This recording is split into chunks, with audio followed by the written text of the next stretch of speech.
በስመ አብ ወወልድ ወመንፈስ ቅዱስ አሐዱ አምላክ አሜን።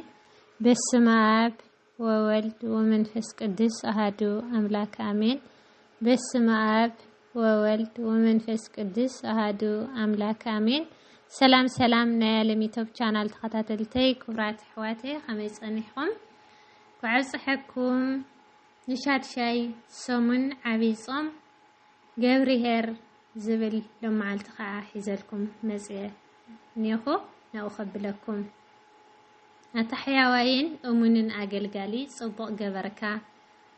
ብውሕድ ተኣሚንካ ኢኻ እሞ ኣብ ልዕሊ ብዙሕ ክሸመካ እየ። ወንጌል ማቴዎስ ምዕራፍ 25 ፍቕዲ 21 ገብርሄር ማለት ሕያዋይ ተኣማኒ ርህሩህ ለባም ቅኑዕ እሙን ሓቂ ዘለዎ ሰብ ማለት እዩ። ምኽሊት ማለት ድማ በቀደም እዋን ናይ ክብደት መልክዒ እዩ ዝነበረ። ንጉስ ሰሎሞን ብግብሪ ካብ ህዝቢ ዝኣከቦ ወርቂ ብምኽሊት እናለክዐ ወይ ከዓ እናመዘነ የቕምጦ ከም ዝነበረ ቀዳማይ ነገሥት ምዕራፍ 10 እስካብ 14 ምናን መክሊትን በመጀመሪያ ናይ ክብደት መለክዒ እዮም ዝነበሩ። ጊዜን ዓመታትን ከቆፀሩ ከለው ናብ ዕዳጋ ንብረት መግዝኢ መለወጢ መሸመቲ ኮይኖም የገልግሉ ነበሩ። ናይ መናን ብብር 100 ዲናር ይሸርፍ፣ ናይ መክሊት ድማ ብብር 6000 ዲናር ይሸርፍ ነበረ ማለት እዩ። ብምስላ መንግስተ ሰማያት ከምቲ ክገይሽ ዝደለየ ሰብ ንሰለስተ ሰባት ገንዘቡ ዝሃቦም ወይ ድማ ዝዓደሎም ትመስል። ተቀዳማይ ነቲ ሓደ ሰብ 5 መክሊት፣ ካልኣይ ነቲ ካልኣይ ሰብ 2 መክሊት፣ ሳልሳይ ነቲ ሳልሳይ ሰብ 1 መክሊት ሃቦም ይብለና። እቲ ሰብ ገንዘብ ወሃባይ ባዕሉ ጎይታ ኢየሱስ ክርስቶስ መድኃኒና ዓለም እዩ። ኢየሱስ ክርስቶስ ንተኸተልቱን ዝተፋላለየ ውህብቶ ወይ ከዓ ናይ ተላንት ማለት ናይ ክፍቲ ውህብቶ ወይ ድማ ጥሪት ወይ ከዓ ናይ ገንዘብ ውህብቶ እዩ ዝነበረ። ሓደ ተላንት ካብ 1000 ዶላር ዝበለፀ ዋጋ ኣለዎ ማለት እዩ። እዚ ውህብቶ ስጋዊ ኮነ መንፈሳዊ ናይ ተፈጥሮ ክእለታትን ናይ መንፈስ ቅዱስ ውህብቶ እዮም። ብርሃን ዓለም ቅዱስ ጳውሎስ ንሰብ ቆሮንቶስ ከምዚ ኢሉ ማዕሮም እምበረከስ ዝተፋላለየ ውህብቶ ኣሎ፣ መንፈስ ቅዱስ ግና ሓደ ንስ እዩ። ዝተፋላለየ ኣገልግሎት ኣሎ፣ ጎይታና ኣምላኽና መድኃኒና ኢየሱስ ክርስቶስ ግና ሓደ ንስ እዩ። ዝተፋላለየ ተግባር ወይ ድማ ስራሕ ኣሎ፣ እታ ኩላትና ሁሉ ሓደ ዝገብር እግዚአብሔር ግና ሓደ ንስ እዩ። ግና ከምግላጽ ናይ መንፈስ ቅዱስ ጥቕሚ ብዙሓት እዮም። ንነፍሲ ወከፍ ሰብ ጸጋ ይወሃቦም እዩ። ንሓደ ብመንፈስ ቃል ጥበብ ይወሃቦ፣ ነቲ ሓደ ከዓ በቲ መንፈስ እቲ ቃል ፍልጠት ይወሃቦ፣ ንሓደ በቲ ሓደ መንፈስ እምነት ይወሃቦ፣ ንሓደ ድማ በቲ መንፈስ እቲ ናይ ምፍዋስ ውህብቶ ይወሃቦ፣ ንሓደ ተኣምራት ምግባር፣ ነቲ ሓደ ድማ ትንቢት ምዝራብ፣ ነቲ ሓደ እውን መናፍስት ምልላይ፣ ነቲ ሓደ ከዓ ብዝተፈላለየ ቋንቋታት ምዝራብ፣ ነቲ ሓደ ድማ ቋንቋ ናይ ምትርጓም ውህብቶ ይወሃቦ። ነዚ ኩሉ ከዓ ንሱ እቲ ሓደ መንፈስ ቅዱስ ከም ዝፈቀዶ ንነፍሲ ወከፍ ዝተፈላለዩ ውህብቶ ይዕድሎ እዩ። ቀዳማይ ቆሮንቶስ ምዕራፍ 12 ካብ 4 እስካብ 11 ኣታሕያዋይን እሙንን ኣገልጋሊ ፅቡቕ ገበርካ። እቲ 5 መክሊት ዝተቀበለ ሰብ ሽዑ ኸይዱ ነገደሉ፣ ካሊእ 5 መክሊት ድማ ኣትረፈ። እኒሆ ወፂአ ወሪደ ነጊደ 5 መክሊት ኣትሪፈ ኣለኹ፣ 10 መክሊት ገይረየን ኣለኹ በሎ። በዓል 5 መክሊት ዝተባሃለ ፍጹም ትምህርቲ ተማሂሩ መኺሩ ዘኪሩ ወፂኡ ወሪዱ ርእሱ كيلو زمص سب እዩ كم قدسان حواريات قدس بطرس نقلمنጦ قدس ጳውሎስ ንጢሞቴዎስ መኪሮም ዘኪሮም አስተምሂሮም ከም ዘውጽኡ ዘብጽሑ ጠንኪሮም ስለዝመሃረ እዮም بعد 5 መክሊት ተባሃለ ፍጽም ትምህርቲ ዝተመሃረ ሰብ ወጽኡ ወሪዱ ለዕላይ ታሕታይ ኢሉ ደኺሙ መኪሩ አስተምሂሩ ከም ባዕል ገይሩ ሃኒጹ ዘውጽኦ ሰብ እዩ መድኃኒና ዓለም ኢየሱስ ክርስቶስ ከም ክእለቶም መሰረት ዝተፋላለየ ሰባት ዓቢ ውህብቶ ይወሃቦም ንኻልኦት ሰባት ድማ ንእስተይ ውህብቶ ይወሃቦም ዝኾነ ዓይነት ውህብቶ ይወሃበና ክንጥቀመሉ ኢና ዘለና እምበር ከፍ ክነብሎ ጽቡቕ ኣይኮነን እዩ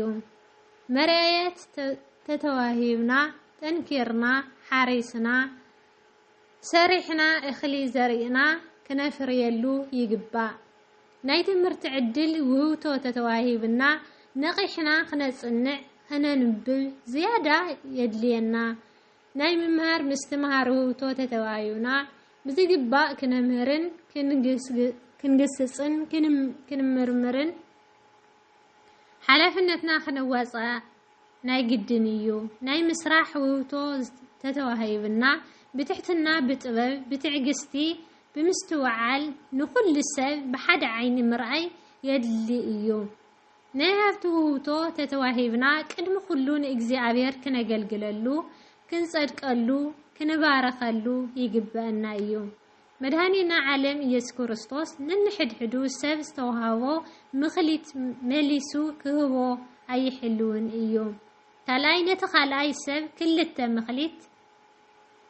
ዝተዋሃበ እቲ ክልተ ምኽሊት ዝተቀበለ ድማ ቀሪቡ ጎይታይ ክልተ ምኽሊት ይውካኒ ነይረኻ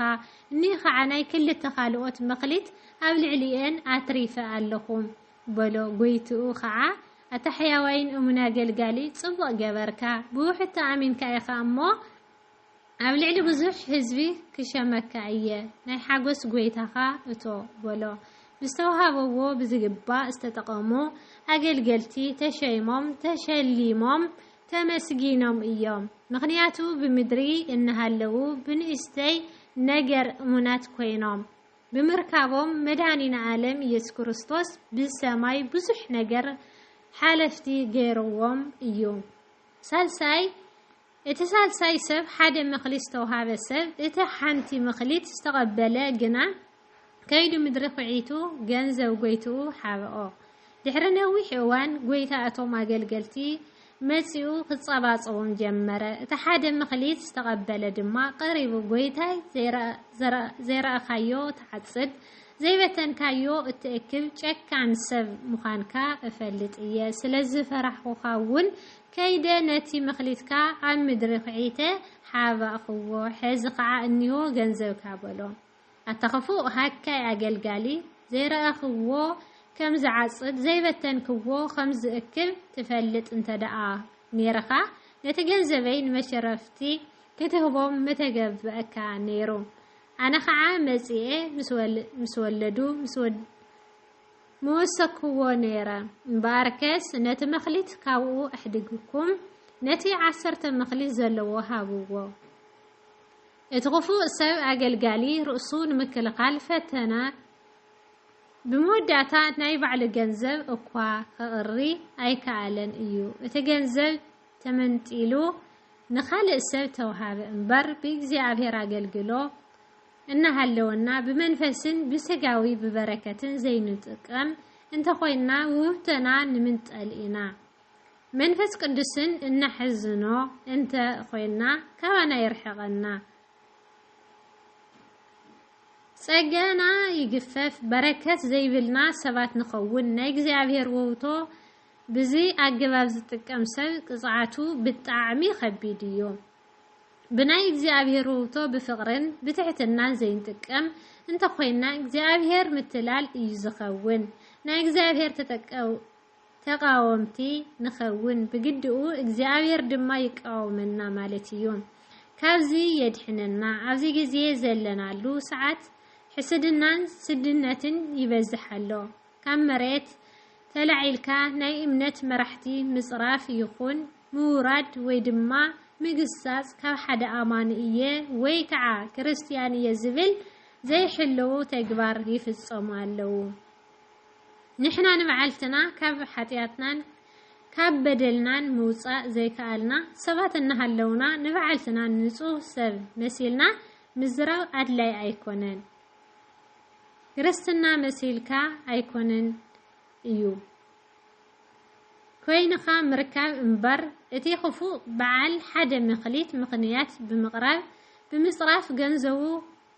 كترف اي كالن ايو نايزي سبع الدل كيقاط منا انت نسها نقتو ناو لبونانا خنملس يقبقنا ايو امين سلا تقدس قالو نايك قلب على البيت الإግዚአብሔር አምላክና ስተቀበረን ስተመስገን ይሁን በኋላ ቪዲዮ እስካዝመጽ ሰናይ ቅንያት